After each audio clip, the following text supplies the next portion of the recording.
A relatively recent release that also isn't an eroge? Crazy, I know, right? Who even am I? Well, anyways, welcome to another visual novel primer. This time about a visual novel I had the pleasure of playing on the Switch called Will: A Wonderful World, made by Chinese developer Wang Miaoyi. It also has a Steam release, so you can play it on PC as well, so no worries about that.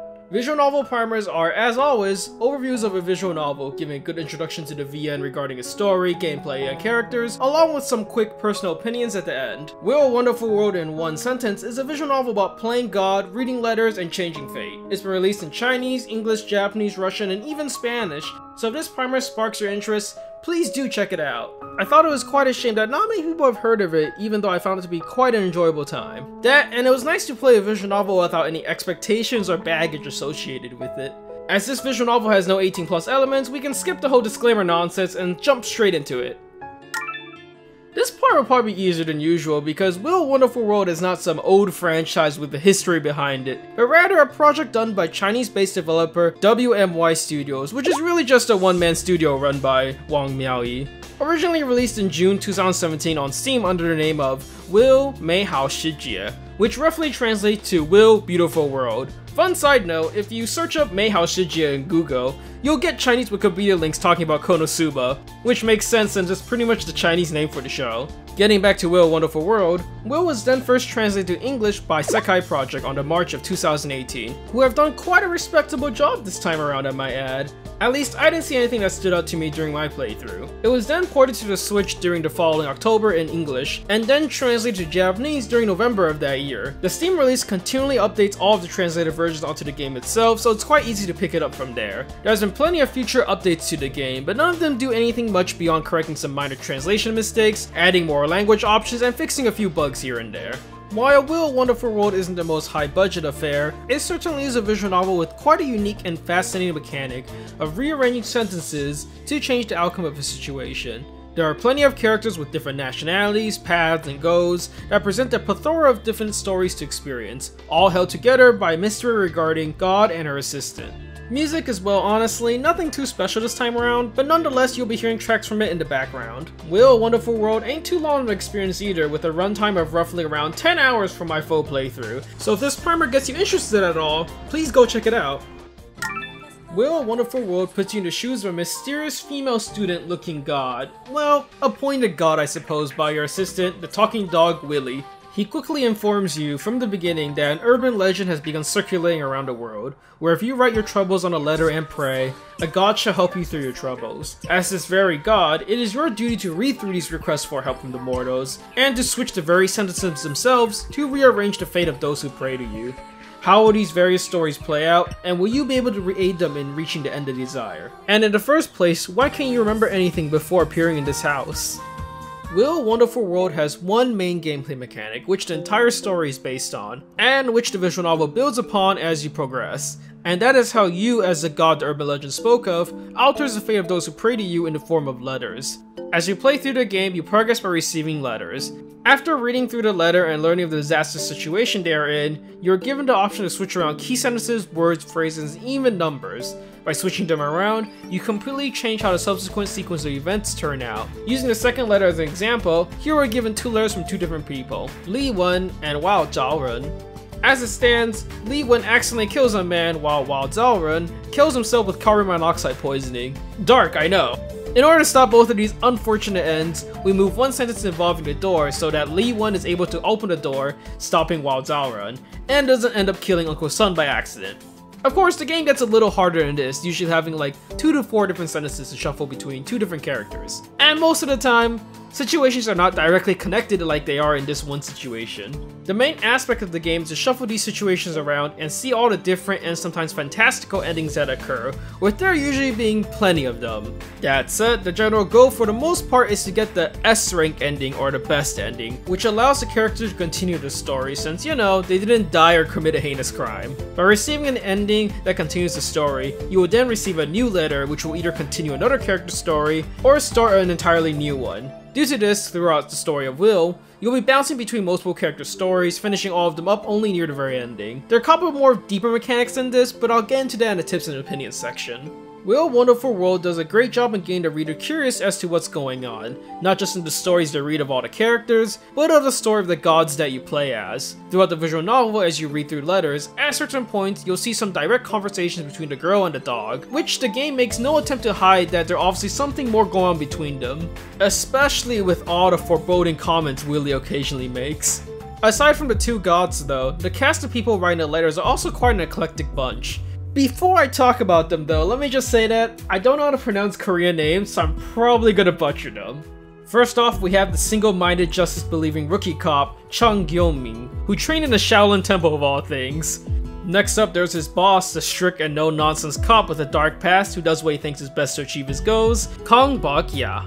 There's also Carlos, the poor Mexican young man who flies to Hong Kong to find his sister. Then there's his sister Alicia, who ends up in Hong Kong due to unfortunate circumstances. After that is Park Sang-gun, a child living in an abusive household, who quickly ends up in an even worse situation soon after. Up next is Li Wen, a college student like any other who's just trying to figure out what she wants to do in her life. Along with Wen Zaoren, a destitute artist harboring tons of regret over the loss of his wife. And finally there's Jimmy, a techno geek, hacker, and otaku whose favorite game just so happens to be Will: A Wonderful World. And before I forget, there's also Spotty, the street cat, who provides a good portion of the comic relief in this game. There are quite a few more characters in that, but this is the main cast, whom of which you'll receive letters from as the story progresses. It's quite interesting to see a cast that are of varying nationalities, all of whom are not really voiced beyond a couple of lines which vary whenever you receive a letter from them. You can listen to all of them when you look at the profile page as well. ¿Por qué me pasan este tipo de cosas? 하나님, 나를 도와주세요. 好想再见他一面. By having such drastically different characters and plots, it allows Will: Wonderful World to have a mix of crazy action moments, some drama, and even comedy all at the same time. Is the cast anything we've never seen before? No, not really. We've seen the heroic, justice-minded character like Chung Gyo-min as the main character in other stories before, and Jimmy the otaku hacker has also been done time and time again. But just because we've seen these kind of characters doesn't mean we know exactly how their stories will turn out in this visual novel. Will: Wonderful World was a fun ride overall, however I've got some issues, all of which I'll cover in my tips and opinions section. Welcome, welcome, welcome. Here are some quick tips to completing Will: Wonderful World, and more importantly, some of my personal opinions on the game along with some complaints I had. The biggest tip I can give to clearing this visual novel is simple, although it changes a bit depending on the difficulty you play this game on. Yes, you heard me correctly, difficulty. Will: Wonderful World has two difficulty settings, called Normal and Lunatic. The only difference between them is that in normal mode, during reading a sentence or getting a bad end, you get red highlights on specific sentences/words, which should give hints on what situation to aim for when switching them around. Lunatic tosses that out the window. Either way, when you start, read and try to figure out what's wrong. If you can't figure out within a minute or two, just start trying out random combinations. Chances are, even if you don't stumble upon the right answer right away, you'll find hints to finding the right one a lot easier that way. Since the game doesn't really punish you in any way, just feel free to go ham. The only consequence is that you have to watch the chosen hero get absolutely destroyed over and over. Outside of that, the game likes to throw a couple of curveballs at you throughout the game, ranging from how the S-rank ending isn't perhaps always the best ending, all the way to a point-and-click adventure game portion just like Phoenix Wright or like the Zero Escape series.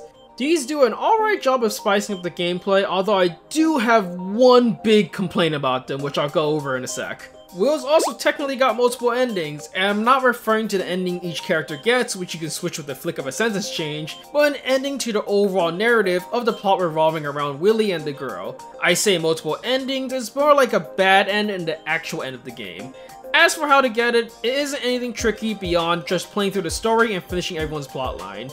The game throws you a 1 hour and 30-minute time-limited sequence near the very end, but it isn't anything too difficult and you can save right before it and load to rewind your time. For reference, I cleared it in about 30 minutes. Alright, now we gotta talk about some personal complaints I had with the game. I put this here because I feel like it would give you a more well-rounded idea of Will: Wonderful World. Before I get into it, I would like to emphasize first that I still had an enjoyable time reading through the story, regardless of what I'm about to say here, and that there will be minor spoilers.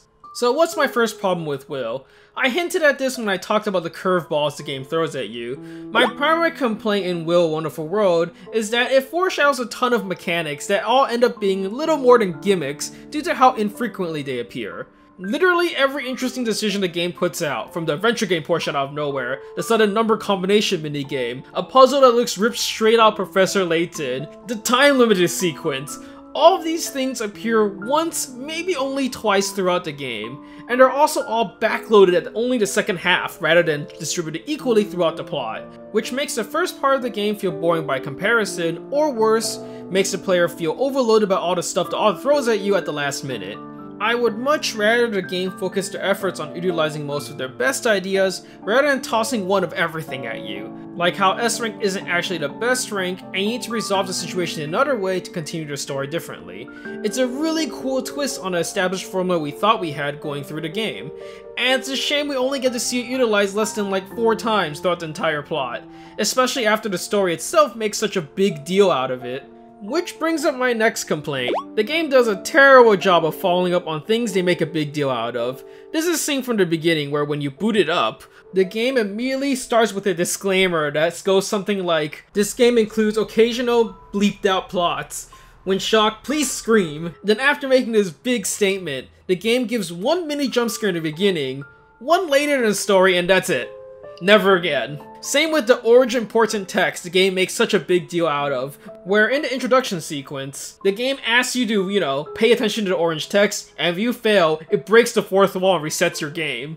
This orange text is set up to be vital to the story, yet I barely remember the number of times it's actually utilized. This might all be intentional, like introducing key points and throwing your expectations out the window, but I didn't appreciate that very much. My last complaint is that I wasn't a fan of the ending. Not that it cliffhangers or sequel baits or any of that nonsense, but rather I think it could have gone further beyond what it decided to do. Also, it involves a fat plot dump, which is just never a good thing to have in your ending. Again, as this is a primer, I won't go into it, and you can probably formulate your own opinions on it once you've seen it through. I would like to reiterate that regardless of all these complaints I had, I still found Will: A Wonderful World to be a wonderfully impressive visual novel that tries a unique concept and executes it in a polished fashion that actually feels like a commercial product even though it was made by one person. Well, predominantly one person, as I imagine they outsourced a lot of assets and received a lot of help, if the credit sequence is any indication.